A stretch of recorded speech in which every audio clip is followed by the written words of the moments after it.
लक्ष्मण जी 14 साल तक क्यों नहीं सोए? रामचंद्र जी को जब उनके पिता दशरथ राजपाट सौंपने वाले थे, तभी उनकी दूसरी पत्नी कैकेयी को उनकी दासी मथंगरा ने खूब भड़काया। मंथरा ने कहा कि राजा तो आपके बेटे भरत को बनना चाहिए। इसके बाद कैकेयी ने राजा दशरथ से 2 वर मांगे। पहला, भरत को गद्दी मिलनी चाहिए और दूसरा, राम को 14 वर्ष तक वन में रहना होगा। राजा दशरथ को अपनी पत्नी के वर पूरे करने पड़े। जब रामचंद्र जी वनवास के लिए अयोध्या से निकले, तब लक्ष्मण जी ने भी उनके साथ जाने की इच्छा जाहिर की। लक्ष्मण के वन जाने की बात सुनकर उनकी पत्नी उर्मिला भी साथ जाने की जिद करने लगती है। तब लक्ष्मण अपनी पत्नी उर्मिला को समझाते हैं कि वह अपने बड़े भाई और मां समान भाभी सीता की सेवा करने के लिए जा रहे हैं। अगर तुम वनवास में साथ चलोगी तो मैं ठीक तरह से सेवा नहीं कर पाऊंगा।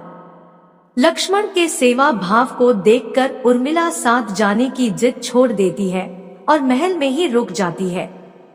वन में पहुंचकर लक्ष्मण, भगवान राम और सीता एक कुटिया बनाते हैं। जब राम और सीता कुटिया में विश्राम करते थे, तब लक्ष्मण बाहर पहरेदारी करते थे। वनवास के पहले दिन जब लक्ष्मण पहरेदारी कर रहे थे, तब उनके सामने निद्रा देवी प्रकट हुई। लक्ष्मण ने निद्रा देवी से वरदान मांगा कि वह 14 साल तक निद्रा मुक्त रहना चाहते हैं।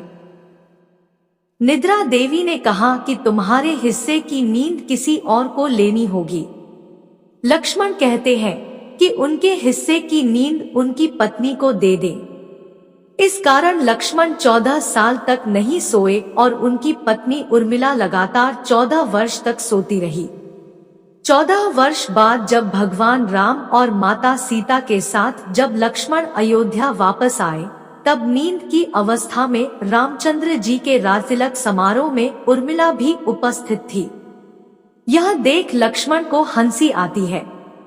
जब लक्ष्मण से हंसी की वजह पूछी गई, तो उन्होंने निद्रा देवी के वरदान के बारे में सब कुछ बताया।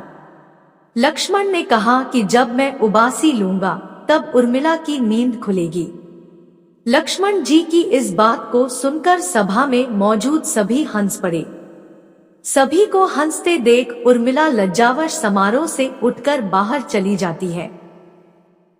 कहानी अच्छी लगी हो तो वीडियो को लाइक और शेयर करें और अगर चैनल पर नए हो तो चैनल को सब्सक्राइब जरूर कर लेना ताकि ऐसी ही वीडियोस आपको मिलती रहे।